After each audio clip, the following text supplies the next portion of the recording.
Welcome to the Privacy Report. Hmm.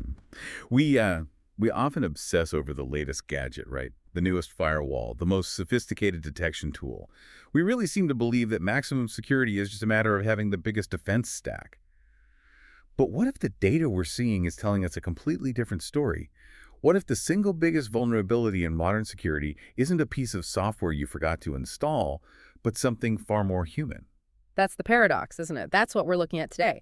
Organizations are spending billions buying bigger and better tools, and yet we keep seeing these massive fundamental failures. This is not a coincidence. It's a clear signal that the strategy of just acquiring more technology, more acronyms, it just isn't working anymore. I mean, the research points directly to the core issue, which is that having the right skills is now a much bigger determinant of success than having the right tools. And before we unpack those really surprising numbers, if you want ongoing insights and analysis like this sent right to your inbox, you can always subscribe to our email newsletter. It's at theprivacyreport.net.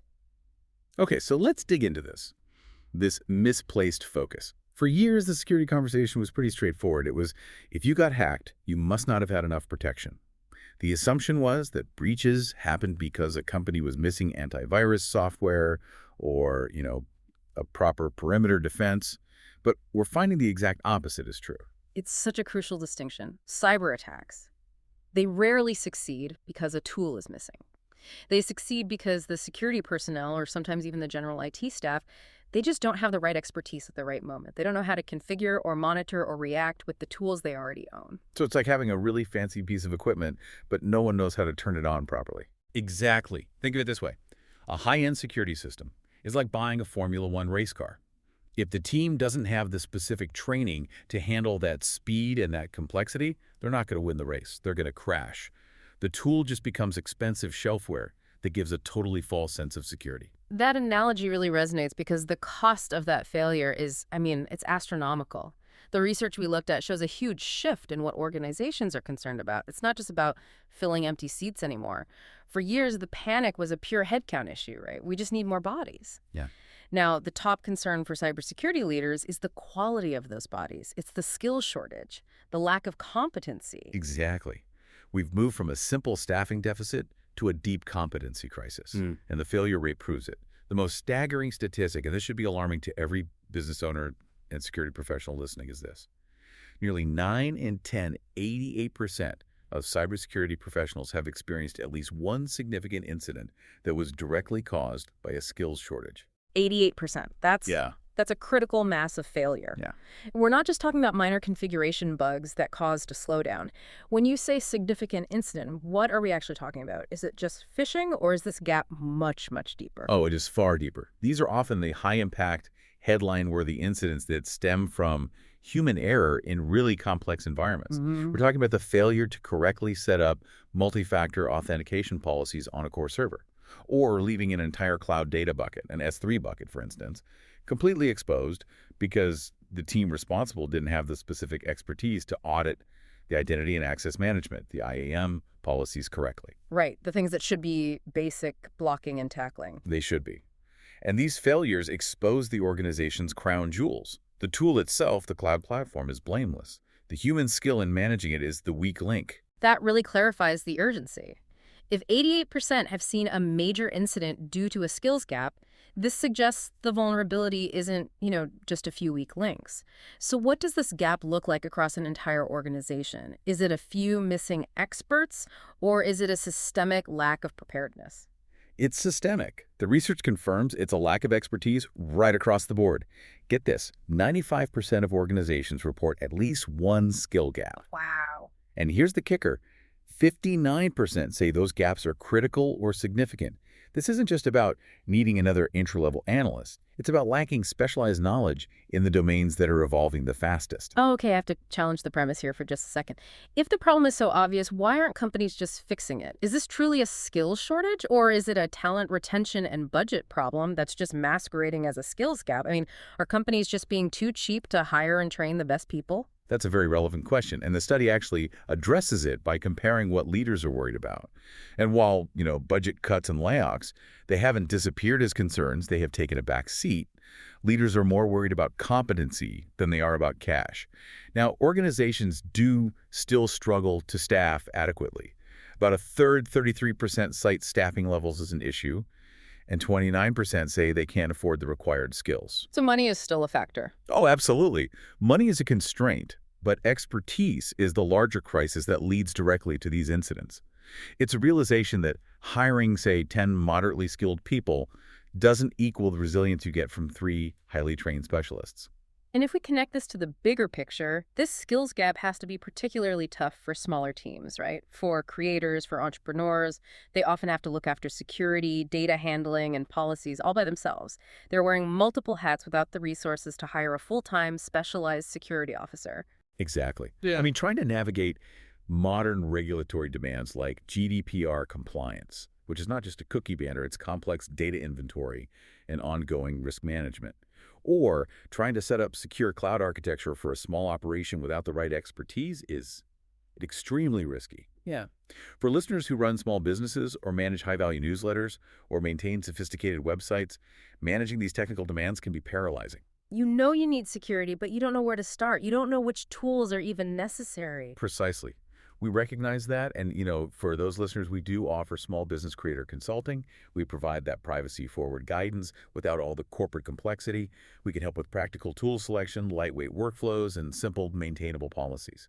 It's really just to ensure you aren't creating unnecessary risks simply because you lack that specific high-level expertise required today. So if skills are the core problem, and I mean an 88% incident rate really confirms it, then education has to be the main solution.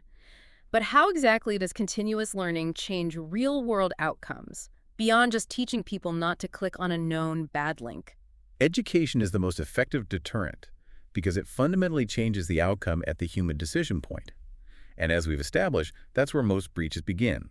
Good training moves professionals from a purely reactive posture, cleaning up a mess after an alert fires, to a truly proactive, adaptive defense. Can you give me a concrete example of what that shift looks like? Certainly. So in a reactive scenario, an analyst might just patch a vulnerability that a scanner reports. Done.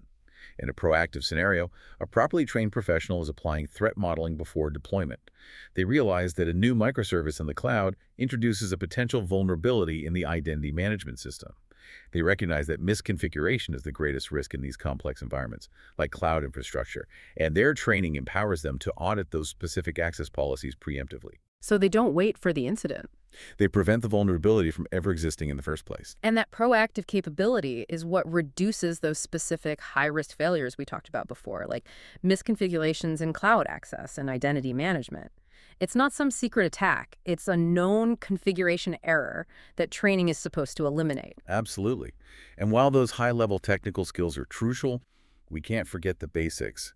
It does bear repeating that security awareness training does prevent breaches because human error, clicking the link, reusing a password, mis-emailing sensitive data, that remains a leading cause right across the board. But it can't be a one-time thing. No, cannot be a one-time annual video. The pace of change is exhausting. Exhausting is the right word. We're dealing with a landscape that evolves daily. Almost half of security professionals report burnout just trying to stay current. That data point, to me, points directly to the necessity of continuous updated education. Not just a single certification that you get and then, put on a shelf. It has to be an integrated, living part of the security culture. It has to be baked in. If your organization launched a new service today and a competitor found a way to exploit it tomorrow, your team needs the training to understand and mitigate that brand new threat immediately, not next quarter. Okay, we can't talk about modern security and skills without addressing AI. Is AI helping or hurting the skills gap? Is it automating security jobs right out of existence and making us all feel, less necessary? Or is it actually amplifying the need for expertise? This is such a fascinating and urgent question, and the data is absolutely clear on this. AI is not removing the need for skilled professionals. If anything, it's raising the bar for the human role significantly. Most professionals see AI as a career opportunity, not a threat to their job security. They see it as a necessary force multiplier because it handles the repetitive, lower-level tasks. So if it's taking over that tactical work, what does raising the bar actually look like for a security professional? Are we just talking about learning a new software menu? It's about specialization and strategy, not just managing automation. The experts in the study confirm this. 73% believe AI will create more specialized security skills. This means humans need to pivot to securing the AI itself, not just using it. Furthermore, 72% say AI requires more strategic thinking. The human role shifts to high-level architecture, to understanding policy enforcement within a machine context, and managing complex risk models. So we need people who can manage algorithms and beta pipelines, not just firewalls. Exactly. That shift from tactical keyboard jockeying to strategic high-level architecture, that's profound. But if automation only turns into a good defense when human skills keep pace, what's the risk right now? Are teams jumping into AI tools without the necessary skills? Absolutely. The risk is acute. A significant 69% of teams are already integrating or testing AI tools. They're playing with powerful new weapons, but without proper education, they risk deploying tools they don't fully understand or critically know how to secure. Which just creates new problems. It immediately creates new, complex attack surfaces.